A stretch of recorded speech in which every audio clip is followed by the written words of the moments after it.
El siguiente segmento tiene contenido o opinión.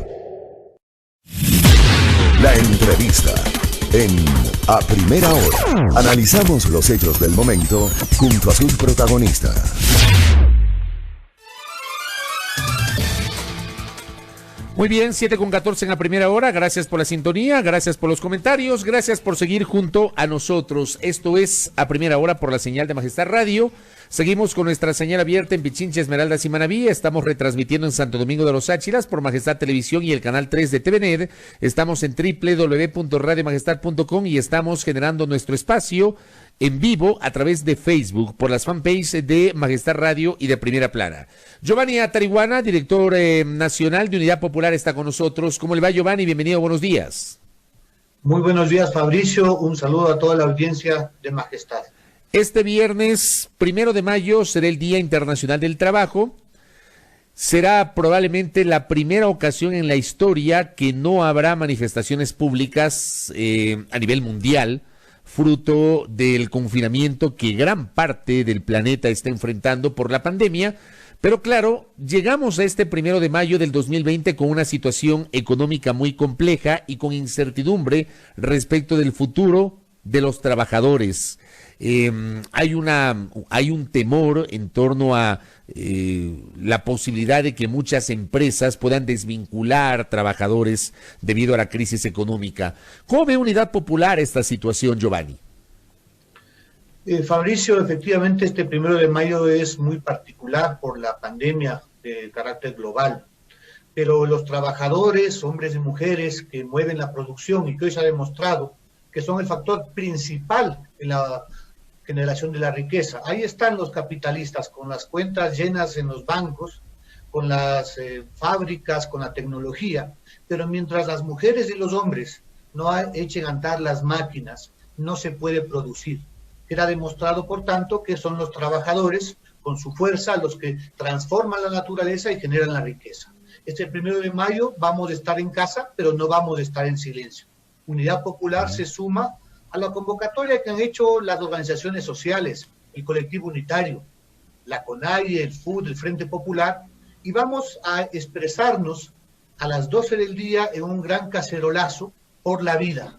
Un cacerolazo que arranca a las 12 del día y donde no solamente los sectores sindicales, las organizaciones populares del movimiento indígena, sino los barrios, las mujeres maltratadas, la juventud que quiere estudiar, va a levantar su voz frente a lo que consideramos una actitud ineficiente del gobierno y la actitud, digamos, egoísta, poco solidaria de parte de los capitalistas. ¿Qué se quiere demostrar o qué mensaje se quiere enviar con este cacerolazo que se va a efectuar este viernes a las 12 horas? Bueno, este cacerolazo va a ser una expresión de la unidad y la solidaridad del pueblo. Decir que estamos en casa, pero no en silencio. Es indispensable, Fabricio, que tengamos conciencia de la magnitud de la crisis humanitaria que vive nuestro país. No es sencillo. El Ecuador tiene la mayor tasa de contagio por al millón de habitantes de toda América Latina.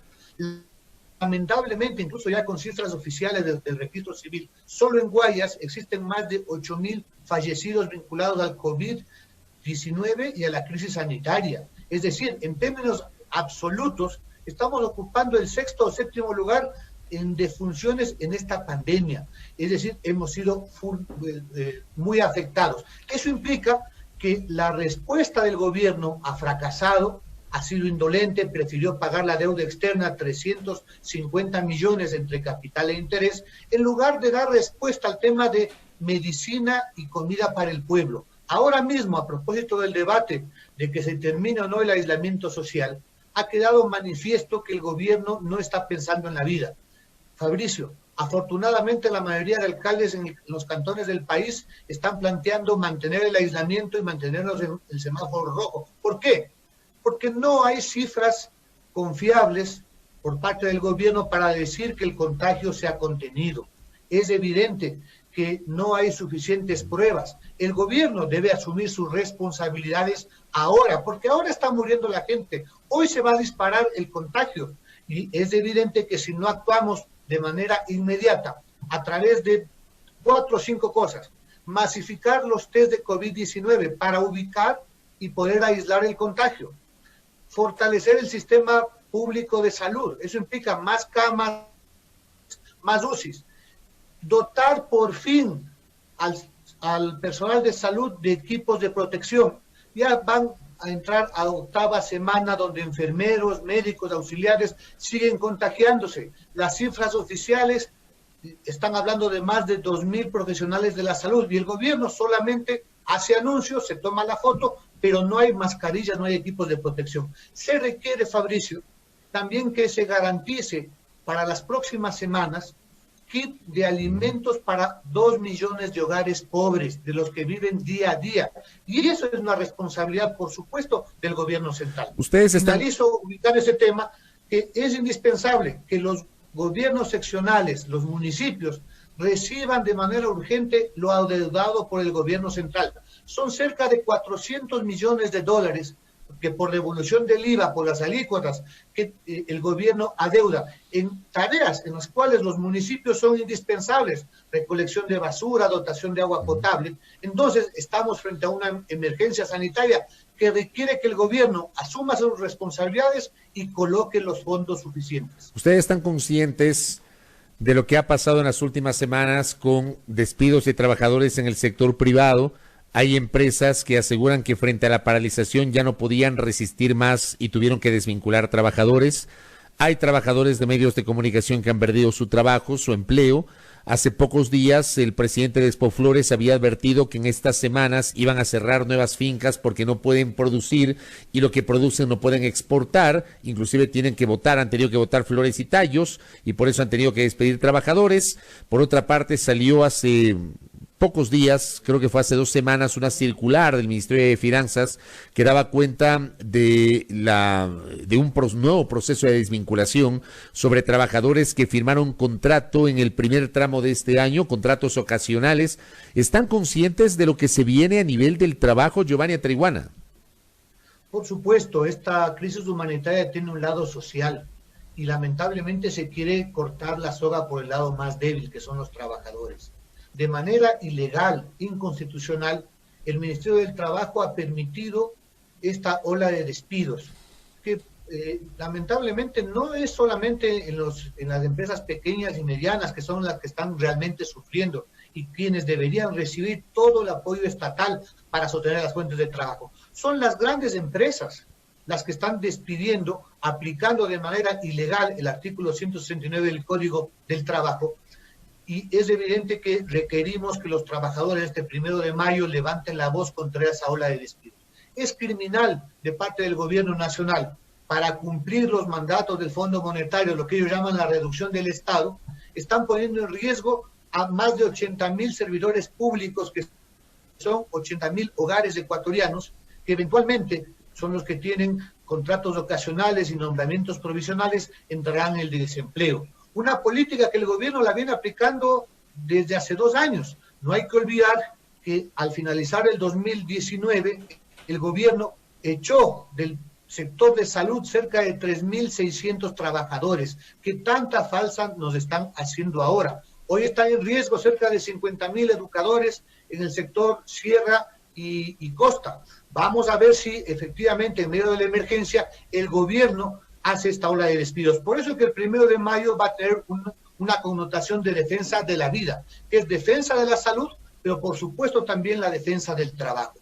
En ese marco, nosotros queremos rechazar, junto a las organizaciones de los trabajadores, la intención del gobierno en esos 2 proyectos de ley económicos urgentes que ha presentado en la Asamblea, que quieren aprovechar la emergencia para cumplir el viejo sueño de los grandes empresarios, la flexibilización laboral, echar abajo el derecho de los trabajadores, reducir los salarios, prácticamente liquidar el concepto de salario básico unificado, lo cual es inconstitucional, porque hay que recordar, Fabricio, que los derechos de los trabajadores son irrenunciables, son intangibles y por tanto se estaría violando la Constitución. ¿Cómo hacen las empresas, Giovanni? ¿Cómo hacen las empresas que no han podido trabajar durante 43 días? Hoy estamos cumpliendo 43 días de aislamiento, 44 desde la declaratoria del estado de excepción. O sea, prácticamente un mes y medio que muchas empresas no han podido trabajar, no han podido producir,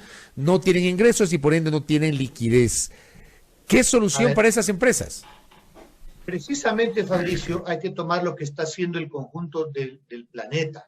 No solamente el primer mundo, Europa, Estados Unidos, lo está haciendo el Perú, lo está haciendo El Salvador, que son, en el caso de El Salvador, una economía mucho más pequeña que la nuestra. La mayoría de empresas, micro, pequeñas y medianas, que son las que dan trabajo, deben tener todo el apoyo estatal. Debe existir un fondo suficiente del Estado para que efectivamente estas empresas tengan el oxígeno suficiente. El empleo se defiende no rebajando los salarios a la población, a los hogares, no despidiendo. El empleo se defiende inyectando liquidez. Eso implica, por ejemplo, que el gobierno nacional con un fondo, vamos a discutir de dónde las fuentes, establezca inclusive para las MIPES, las micro y pequeñas empresas y medianas, incluso la posibilidad de cubrir la nómina o parte de la misma. Implica tener tasas de interés reducidas en la banca privada y crédito preferencial en la banca pública. Podríamos establecer en determinados segmentos de la producción incluso tarifa cero de la energía eléctrica y, por supuesto, flexibilizar el crédito tributario, la contribución al IES, para sostener algo que es fundamental, el empleo. Porque no hay que olvidarnos, Fabricio, que si la población, los hogares, tienen menos ingresos, tendrán menos posibilidades de comprar comida, medicina, vestido, y al final del día la recesión económica va a golpear a todo. La pregunta es, ¿a quién le van a vender las pequeñas y medianas empresas si es que los hogares ecuatorianos no tienen capacidad adquisitiva? Aquí es un tema de mirar el sistema. Por supuesto, para ello se requiere que se aplique una visión estratégica. El gobierno debería tomar dos medidas para tener esos fondos suficientes y urgentes. La primera, la más importante, la más contundente, es la que está tomando el gobierno argentino. Debe declararse la moratoria de la deuda externa. El gobierno argentino tomó la decisión, tanto con los multilaterales, el Fondo Monetario y demás, como con los tenedores de los bonos de la deuda. Les dice, en el caso de los tenedores, Argentina no va a pagar hasta el 2023 y al Fondo Monetario el 2024.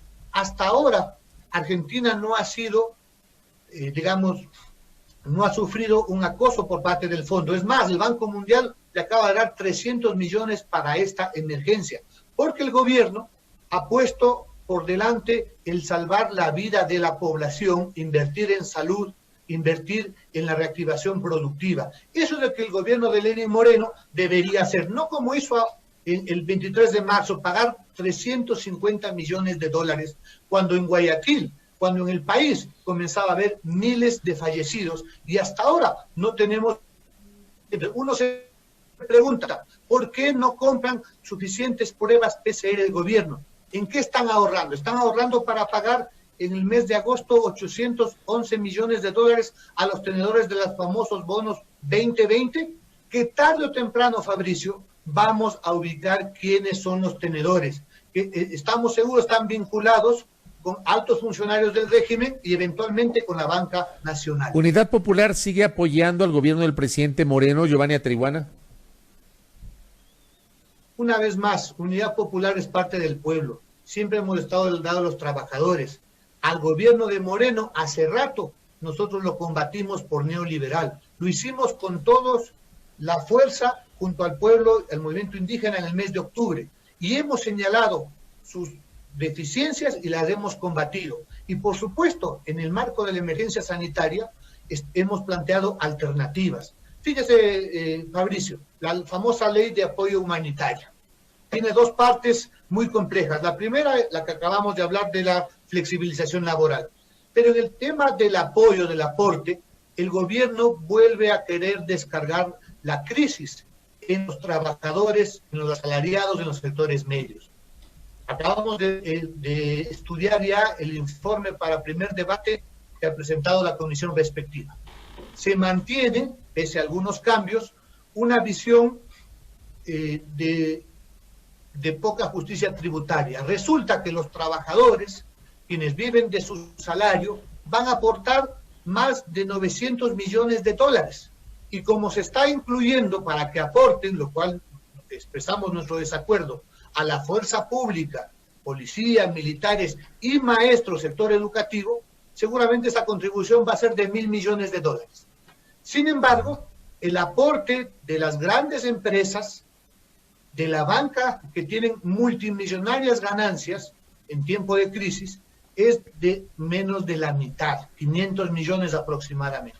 Eso no es justicia tributaria, no se aplica un principio básico de la solidaridad. El que más tiene, más debe aportar. Por eso, Fabricio, Unidad Popular va a insistir en comunicaciones, lo vamos a levantar el 1 de mayo, para que la Asamblea reconsidere la tabla de aportación de estas grandes empresas. Debe haber una tabla progresiva. No es suficiente que den el 5% de sus ganancias. Aquí hay 200 empresas de las 1.400 que van a tributar, que tienen ingresos no de 1 millón, sino de 10, 50 y hasta 200 millones de dólares. A esas empresas sí podemos pedirles, Fabricio, entre el 10 y el 15% de aporte. Les cito el top 5 de las empresas más bollantes de este país. Ganaron la Favorita 237 millones, Claro, la Telefónica 234 millones, Andes Petroleum 218, Cervecería Nacional 213 millones, Banco de Pichincha 204 millones. Entre esas 5 empresas estamos hablando de ganancias, no de ingresos, de $1.000 millones.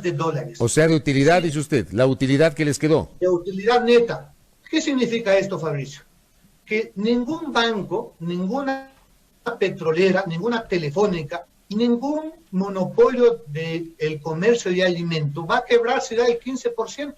Y tendríamos 1.026 millones de dólares para este fondo humanitario, que si está sumado, acaban de incluir en la comisión un impuesto, entiendo, a los bienes muebles e inmuebles de quienes tienen empresas en paraísos fiscales. Estamos hablando de un importante fondo que evitaría efectivamente que maestros, policías, militares que están jugándose la vida, obviamente sean tomados en cuenta. Por supuesto, vemos con simpatía que la comisión, en cambio, sí ha tomado en cuenta la propuesta del Frente Unitario de Trabajadores de que la contribución sea a partir de quienes ganan la canasta básica, aproximadamente $719. Eso es importante, porque se establece que quienes pueden solventar la comida de sus hogares pueden comenzar a aportar. También se ha tomado en cuenta, que vamos a ver si el Ejecutivo en el veto no insiste en esa ilegal e inconstitucional rebaja permanente del 10% de los salarios del sector público. Nosotros, desde ese punto de vista, pensamos que con esta propuesta de una tabla progresiva, quienes más tienen, quienes tienen ganancias multimillonarias, deben contribuir en una cantidad, 1.000 millones, que Fabricio hemos conversado varias veces aquí, es una cantidad similar a la que el gobierno nacional en la última remisión les perdonó por intereses y multas de los impuestos, precisamente a estos sectores. Es decir, ni siquiera les estamos pidiendo, sino que contribuyan con lo que el Estado en años pasados ya les perdonó. Correcto. Veamos qué pasa, porque mañana será el primer debate y luego estaré dialogando con Esteban Albornoz justamente sobre el tema de la ley de apoyo humanitario. Gracias, Giovanni, por el tiempo y por la gentileza. Que tenga buenos días. Muchísimas gracias, Fabricio. Un fuerte abrazo. Giovanni Atariguana, director nacional del Partido Unidad Popular, hablando con nosotros su visión en torno al momento político económico. Obviamente, este viernes, 1 de mayo, será un día del trabajo totalmente atípico. No habrá, pues, manifestaciones en las calles. Han planteado las organizaciones sociales y políticas, entre esas Unidad Popular, un cacerolazo a partir de las 12 horas, conjuntamente con el Frente Unitario de los Trabajadores. De ese tema vamos a hablar mañana con Juan Pacimiño, por cierto. Alerto a nuestra audiencia. Vamos a tener una entrevista con el historiador y analista Juan Pacimiño sobre ese momento, sobre esa visión. 7 de la mañana con 33 minutos en A Primera Hora.